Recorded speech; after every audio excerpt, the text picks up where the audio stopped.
Doing any of the teaching? Not really. I'm overseeing matters from time to time. Overseeing. Do you want to revisit that word there, just in case she listens to it? She's going to have a bit of extra time on her hands. She might start listening to this.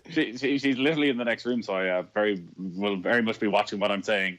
For once, I think actually at the start of this, the way it works? I think at the start of this we should say. Generally, I think when we're doing a Dadcast, we acknowledge that there may be children in the car, and we watch our language and watch what we're saying. I think we should say at the start of this, do not have your children listening to this podcast. Why? What's going to happen? We're going to be talking about what's going on, and I don't think you want probably children to be hearing a lot of that. I don't know what's going on in your life, Nathan, but there's not very much going on in mine, I'm going to tell you. What bits do you not want them to hear? You mean the seriousness of the situation is more what I'm talking about. Okay. The homeschooling is because we've kids at different stages. Like the schooling side of it is just like our eldest lad's in second class, so he has a full chunk of work to do that would probably take him 3 hours. Yeah. If he's at school and he doesn't have the best of concentration at the best of times, whereas now he's at the kitchen table. It's like the television is over there. There's somebody making food over there. His other brother is running around there, and there's an 18-month-year-old just pulling out of him. So it's kind of difficult to get any work actually done. But they're trying their best. I think the one thing, and we're only 3 days into the sort of schooling side of it, is you kind of got to give yourself a break. You could drive yourself demented, and from following what's been going on in all the WhatsApp groups, like everybody's in a different position. Some people have two parents working from home. Some people have parents who are doctors or nurses who are gone for long periods, and they're trying to squeeze in a bit of schoolwork for an hour in the evening. Yeah. Other people have all day to sort of try and plow their way through it. So there's no real right answer. Like, we don't know where we're going to be at the end of this. So I think it's just sort of try and keep things ticking along. Yeah. I mean, I think that they should just decide and make the announcement that the British government obviously very slow to do anything, and then so all of a sudden wheeled into action, and we're like, okay, school's finished, no exams this year. Like yesterday they cancelled the orals for the Irish kids. You're thinking, like, just tell them that there's not going to be a Leaving Cert this year and let everybody calm down for a little while so they're not putting themselves under pressure to study and feeling like they're somehow behind their peers. Like, let everybody just calm down. Let anything you can do to let any air out of the tension that is out there at the moment is the right thing to do. Adrian, how's life with you? You were on air this morning. I was sitting at that exact same time, exactly the week previous, saying to Owen Sheehan, Jesus, Owen, like on air, God, I wonder what your housemates think about you sort of sitting in your bedroom broadcasting. And then, alas, there we are, a week on, and the kids are outside the door when I'm in having a chat with Ron in the garret. It was a bit weird. But it went fine. Yeah, I can't believe we're in the context of the world about to end. We're talking about homeschooling as the first topic, by the way. Well, I mean, I did ask our WhatsApp group for what's on the agenda, and there was tumbleweeds. We were too busy. There was tumbleweeds, so. Lead us off there, Adrian. Then go on. No, How's the snoring? Oh, listen, you know that never happened, Joe. Even now, even more so. Do you know I kick things off with this one. Do you know the way things happen, right? And people go through trauma at various points of their life, and it's generally nothing to do with you, right? It's generally some peripheral stuff that sometimes you can get a little bit upset about, like Dave watching that movie that always kicks him off every time. It's generally stuff that you can sort of park, right, and be not all that sort of worried about. And people will say things like, or it's a tragedy as awful as it can be in another part of the world, or not your part of the world anyway. And people will say things like the cliched stuff like, well, you hug your children a little bit tighter tonight. And you go, yeah, absolutely, that makes total sense. And really, by and large, it means absolutely nothing to you, and you never really do. I've definitely found over the last week that, I'm definitely hugging the kids a bit tighter, and they're like, Dad, leave me alone. Yeah, that's right. What are you doing? What's wrong? Where have you been? They're 3 and 1, and they don't understand anything about it other than Dad's about to bring you tears every other half hour. Not quite that bad, but certainly there have been times where I was definitely on the brink at times, and even beyond. But I've found it. I think I said this to most of you individually, separately. I found last weekend, which was the weekend for whenever people are listening to this, was the weekend that this all kind of really rammed home that this was actually happening and it was coming and it was going to leave an absolute shitstorm in its wake. And I found the weekend particularly tough. We're recording on a Friday. It was last Friday was the first day everybody was home from school. Schools were shut last Thursday evening at 6 o'clock. So we're literally only a week into this. And one of the days in the middle of that was St. Patrick's Day. So next week, I think, is when the reality sinks in that this is the new normal, and the new normal for a very long time. Like, it's not just 2 weeks. It's not, that whole end of March thing that was just softening the blow, I think. It's like, it'll be grand, it'll be 2 weeks. We're looking at who knows how long this is going to be the new normal for, and all sorts of weird things are going to happen. So, well, what was the anxiety, Adrian? Dave, is that your phone making that noise? Might be. Yeah, do you want to hang up and we'll get you back? Yeah, he seems to be some kind of cordless thing. It was definitely. Sorry, lads, let's just come back in there. Yeah, what was last weekend you found it very hard? What was the anxiety that was kicking it off for you? I really understood anxiety last weekend, I have to say, in a way that I've never had any appreciation for previously. I don't know if everybody else felt this, but just a sense of doom. Something is going to change in your life, and I don't really feel very much differently about that now.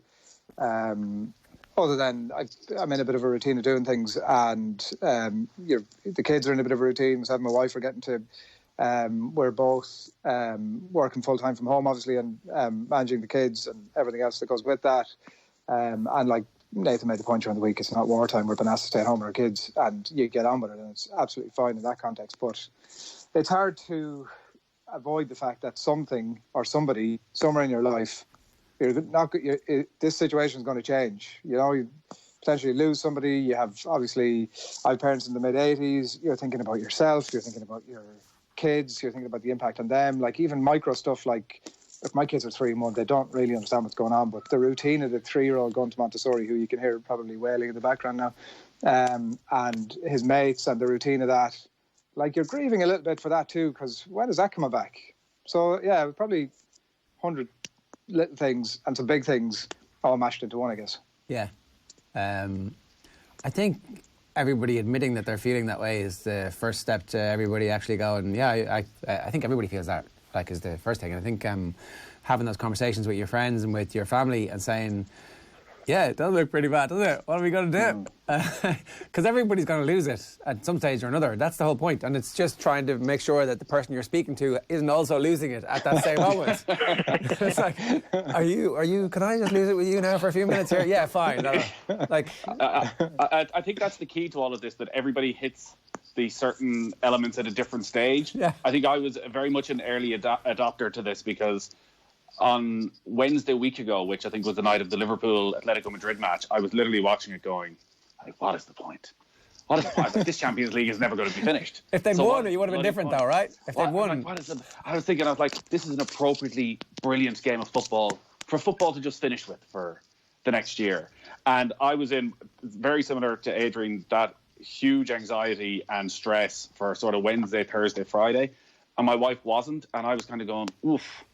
Like, I need to man up a little bit here and not be the one bringing things down. This is going to be a stressful period for everybody. I can't be the one who's, the world is about to end. Whereas actually, I think sort of 3 days later, she went through the exact same thing. And then, like Adrian said, you go into the different level of, like, I have a 8-year-old and a 6-year-old who may not see their friends for the next 4 months, and how aware of all of this is the 8-year-old. The 6-year-old, his entire life is built around his 3 or 4 best mates. Literally every minute of every day is spent playing with them, and now you're not going to see them, and he has no way of communicating. Is the difficult thing in that. So yesterday he FaceTimed one of them, and because he's 6, he's like, nothing to say. What do I say?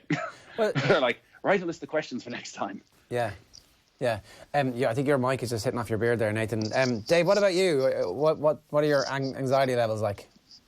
Generally, they've been fine. I was definitely consuming too much media over the first 2 or 3 days, and my head was melted a little with that. So I've rolled back from that in a big way. I'll check the news headlines in the morning, and I might listen to a bit of news talk through the mid-morning. But once I get past lunchtime, I'm locked off for the day. I'm not even watching the news in the evening. I'm not watching prime time. I'm not watching any of that stuff. I'm being interrupted here at the moment, but then again, we knew this particular Dadcast was going to involve plenty of that. So just leave me off for 90 seconds, gentlemen. Okay. I thought you were going to say, so you'll be grand with it, but actually... No. Come back. We need this live shit show. Yes. Let's see how Dave McIntyre actually parents. Well, yeah, but you might recall the last time my children featured in this pod, we were in the middle of potty training one of them. Yes. And we had a live shot of not only of my fridge that day, but of literally a dumping taken. But happier times. Yes. you forget about all the great broadcasting that we've done in our careers. In fairness to him, it's tough. That's my 3-year-old was just coming in there. Like, he knows his mum is in the attic working, and he doesn't know why he can't just wander up and down the stairs and interrupt her whenever he wants. That's tough enough on him, to be fair to him. But in terms of my own anxiety, I found it very difficult to accept that I probably wouldn't work for 4 or 5 months, which really I haven't done a game since the Scotland-France game in the Six Nations. And I'm looking at the sporting calendar and I'm thinking, you probably won't work until potentially September. So it took me a couple of days to get my head around that. And then it took me a couple of days to get my head around the fact that I'm pretty much going to be a full-time dad for the next several months.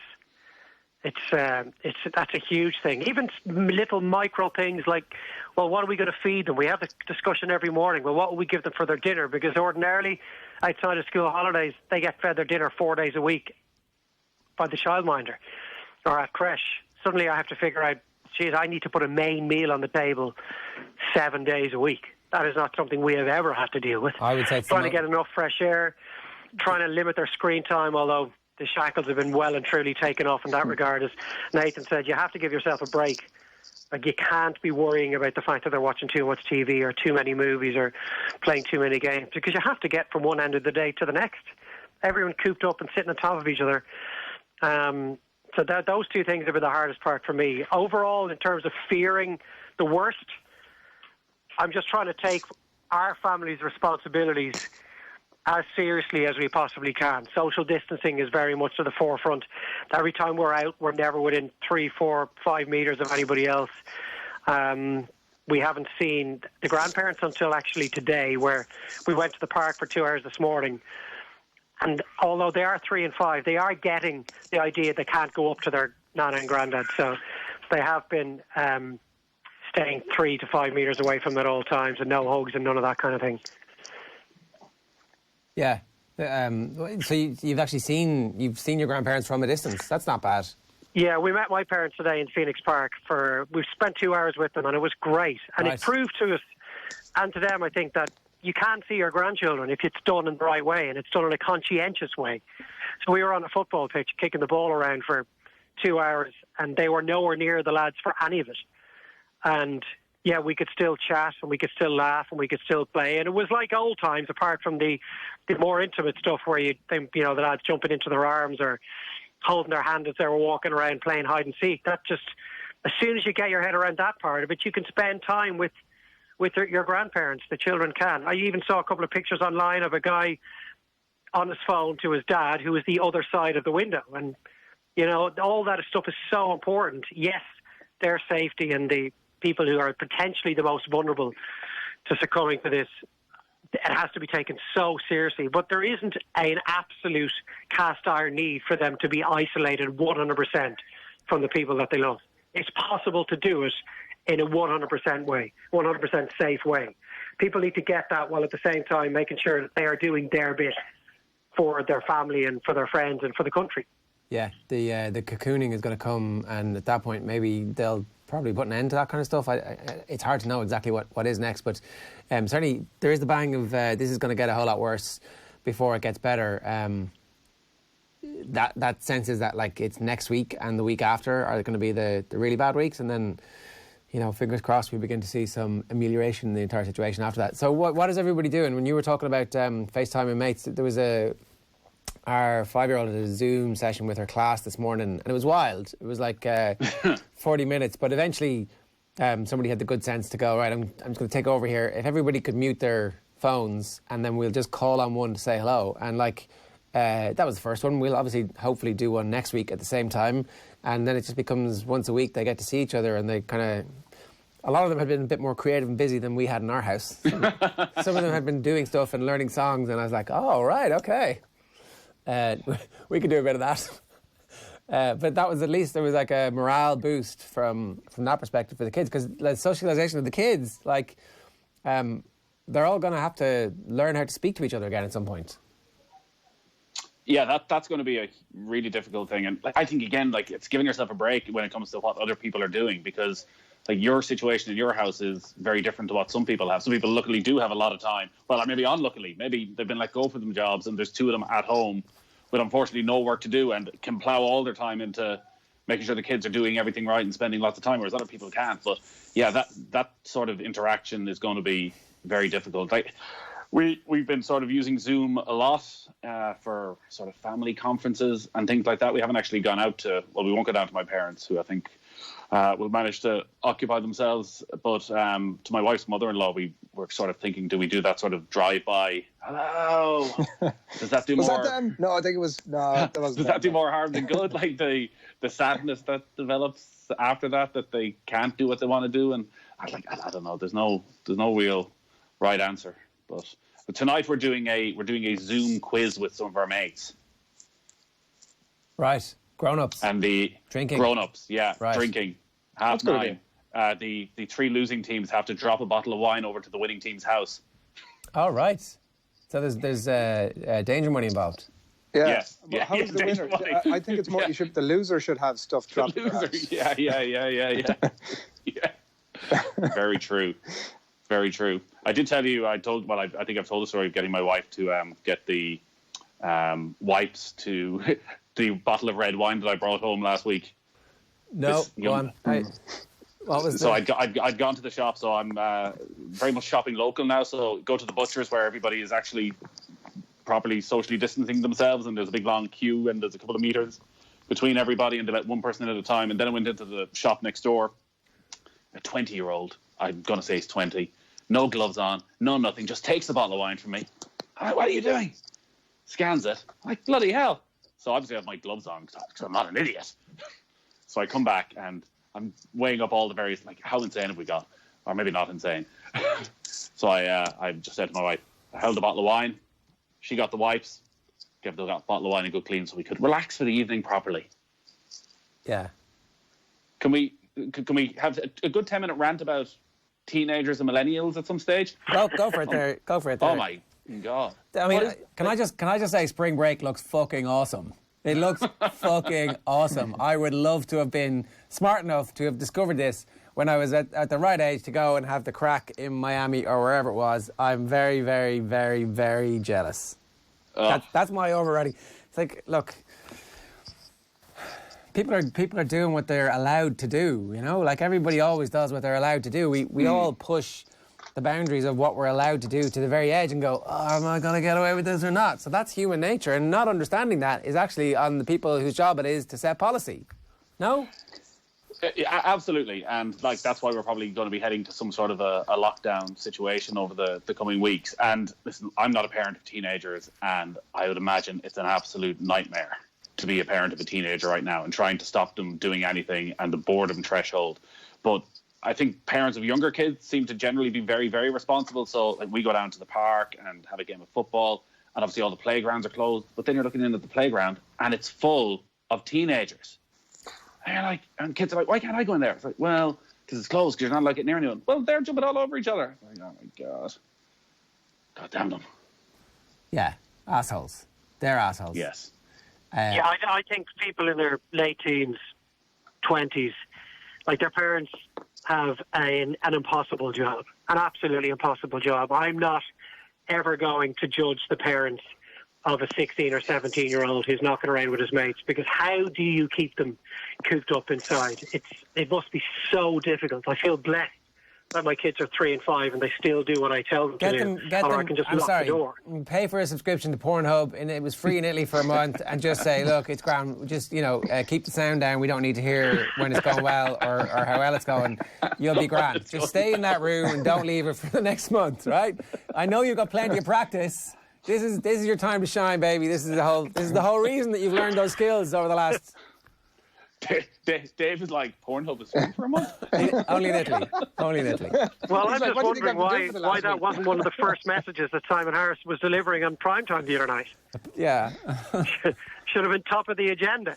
But people in their 20s, I've seen, like, in the parks, when we brought the lads out, 4 or 5 of them knocking around almost on top of each other. And it's incredibly annoying because we're all making sacrifices, and it is a national effort. And I can understand why the Taoiseach, Simon Harris, their cabinet and their advisors have drip-fed the measures into society that the way that they've gone over the last couple of weeks. But I also think they've given a certain proportion of the Irish population too much credit. And there will always be a significant minority of any group of people that are either too stupid or too ignorant to do what's right. And unfortunately, the authorities probably need to add the rules to their rule book according to those people and not to those that are willing to do what's required. And that's going to affect the rest of us in a way that maybe wouldn't have otherwise been necessary. But I think, as Nathan says, ultimately that's probably the road they're going to have to go down. Yeah, look, and maybe the whole point about this is the sequencing where you are demanding for lockdown, and that's exactly what's supposed to happen here, is that if you go straight to lockdown, everybody goes, this is a massive overreaction, blah, blah, blah, blah, blah. Now the whole country is calling for it, and so the morale is better because, like, these are fairly complicated situations that you're dealing with where public sentiment is very important. Like, if you can get everybody behind hand washing, if you can get everybody behind flatten the curve, if you can get everybody behind lockdown, it's much better than going straight to lockdown. Now, having said that, we can all see the scenes from Italy, the trucks yesterday with the bodies in them heading to the incinerators. You're like, holy shit. Like, as somebody pointed out, it's a plane crash every single day in Italy at the moment with no survivors. Boeing 737 going down again and again and again and again, and you're like, okay, I think we should all be able to see that without having to be slowly nudged into the situation we're being nudged into. Well, there was a video of about 5 minutes in duration. I'm sure you've all seen it on Sky News over the last 12 to 24 hours of an ICU in an Italian hospital. Anyone who's struggling to keep their teenagers or 20-somethings at home, they need to show those children this video because it was so stark and it couldn't have painted in any starker terms exactly what could befall this country if we don't wise up. But I'm heartened as well by the very obvious social distancing that you see for the most part. Like, who would have thought as a nation there would have been outrage that the pubs were open last weekend? That showed how quickly we've taken steps, that it was trending on Twitter for so long. Get the pubs closed, this is ridiculous. I never thought I'd see in Ireland where that was the case, and certainly not a secular Ireland that wasn't under the thumb of the Catholic Church. Yeah, I mean, it was, look, you've got to be careful with the outrage as well, because it kind of, you build it up and then it goes somewhere else. It is just everybody so anxious all the time that they're dying to be angry about stuff, and the smallest thing is like, you're a killer. And it's like, whoa, let's all calm down a bit here. So what are you actually doing with your kids all day? Give some advice out here to people. Adrian? I'm trying to avoid them mostly, but that aside. No, actually, to be fair, I've had some... good chats. Definitely had some lovely moments with them over the last week, huh? Good chats. Good chats? Yeah. Go on, keep going. Lovely moments with them. So, like, bits of walks, sort of took into the back garden at some point a little bit earlier in the week. I hadn't touched it in a year. It was like an absolute jungle out there. And I see my wife and 2 kids now in the back garden with the blanket spread out, and everybody's just having a nice time. But so yeah, it's been bits and pieces like that. We've been doing morning Zumba. I don't know if anybody's come across that, but definitely recommend that. That's like just punch into YouTube kids Zumba, and you get some tracks of some Zumba expert and a lot of kids doing that. So it's like just a lot of tunes, bit of exercise in the morning. Our 3-year-old was doing Stretch and Grow. I don't know if this is a thing that exists anywhere else outside of here. I presume it does, which is like a post-school half hour one of the days where they would do a lot of exercises, and they've been sending on some stuff which has been hugely helpful. Must actually get onto them and see if there's any more where that came from. One thing we did at probably middle of the week was to draft up a schedule. So it wasn't a sort of list of activities necessarily, rather like they'll roughly get up at this time, they'll have breakfast at this time, then activity 1 there, go for a walk at this time, like snack, lunch, activity 2, that sort of stuff. I actually found that huge. I don't know if it's more about me than them, but I definitely found that hugely helpful because I can even see with the 3-year-old, he has no idea what's going on, obviously, but he knows he can't see his mates and all that stuff. But there are definitely little bits of behavioural things that might not have happened before. Actually, do you know what? Maybe they were happening, just that I wasn't around to see them. But on some level, I'd say it's permeating that mum and dad are around all the time. We had a childminder who obviously we can't have in at the minute. And then obviously the routine is just totally out the window. So it'd be quite natural, I think, that any kid of any age would understand that. And then the 1-year-old, on the other hand, is like, this is unbelievable. Mum and dad are around all the time. I can do what the fuck I want. This is amazing. And she's having a whale of it. So it's been good, yeah. But I definitely, you were chatting a bit earlier on there about bits and pieces of advice, like robbing stuff from other people that they found successful. I don't know if we should like do a page on the website or something like that, but I've definitely been, whatever little bits I can get that I can steal that buy me 20 minutes, I am open to it. Ours have discovered the ability to make Weetabix in the morning. I'm telling you, it's a special moment in a man's life. Yeah. You're like, hang on a second.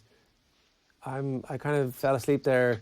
My wife is also still in bed beside me. There's been silence from downstairs for like 20 minutes. Something horrible has happened, and you're expecting to go down and like they've killed each other. Literally, there's blood all over the walls. But no. And it turns out they're just eating Weetabix, dry Weetabix, in fairness. Like, I mean, it's not very exciting. But it's like a quantum leap forward, and you show them how the milk works, and it's like, you can do this too if you want. Don't really approve Weetabix it's not going to set you up for the day, and you're going to be hungry in about 20 minutes, but I don't care. So, I mean, that's not really a parenting tip there, Adrian, but if you could I know the milk is obviously an issue for you guys, but...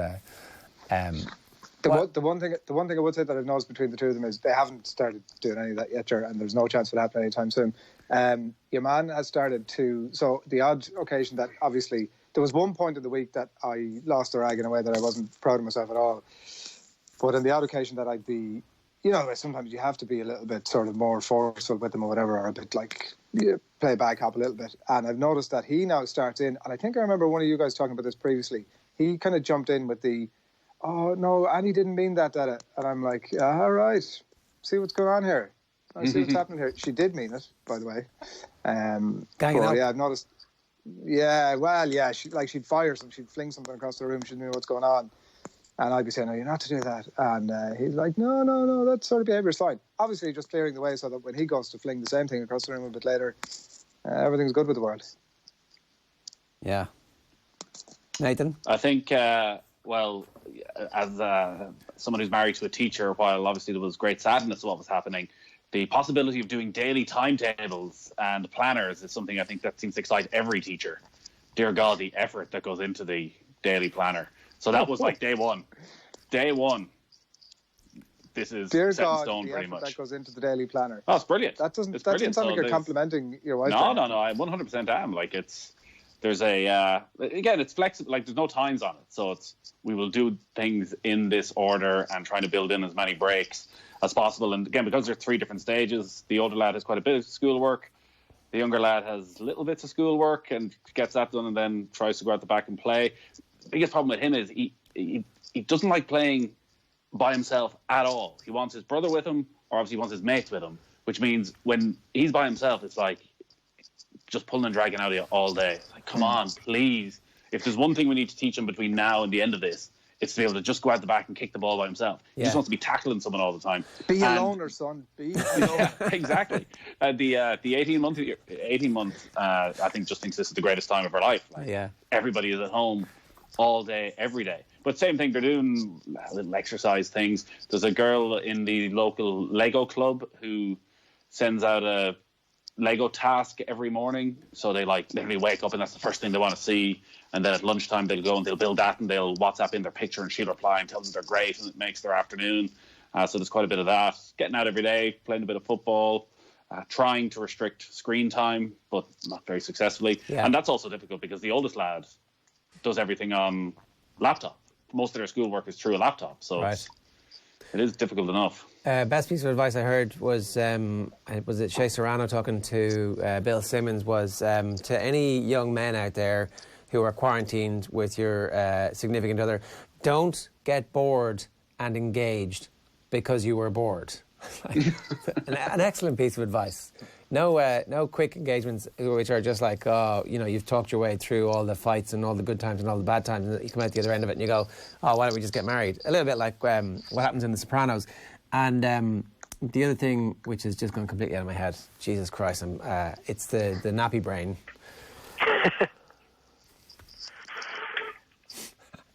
I've got nothing. Come on, Ger, we can work through this. I don't think we can. There was something else which I was going to say, which was going to wrap us up nicely there. But how often are we going to commit to doing this? Because we've been, like, legitimately, people have asked for this as some kind of weird public service, and I think we should do it. But it's just trying to get everybody organised to actually do it.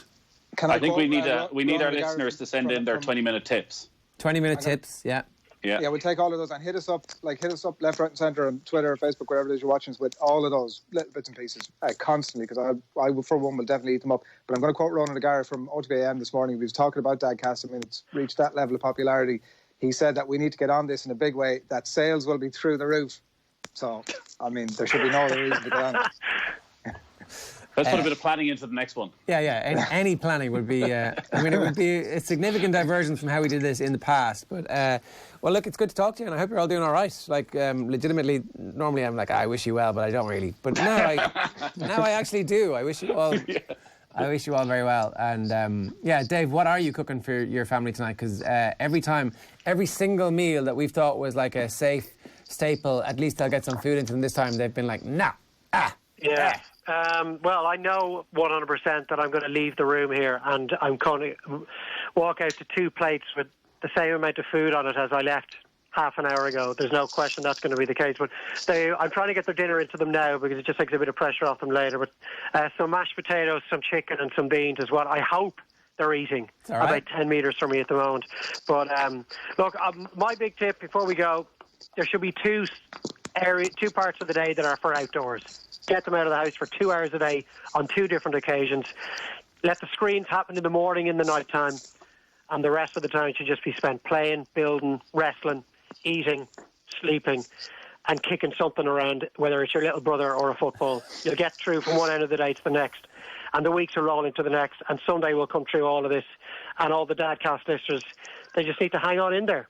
Right. First coronavirus Dadcast is in the books. We'll see you next week, because it's Friday. We definitely will see you next week, and hopefully twice next week. Best of luck. Cheers.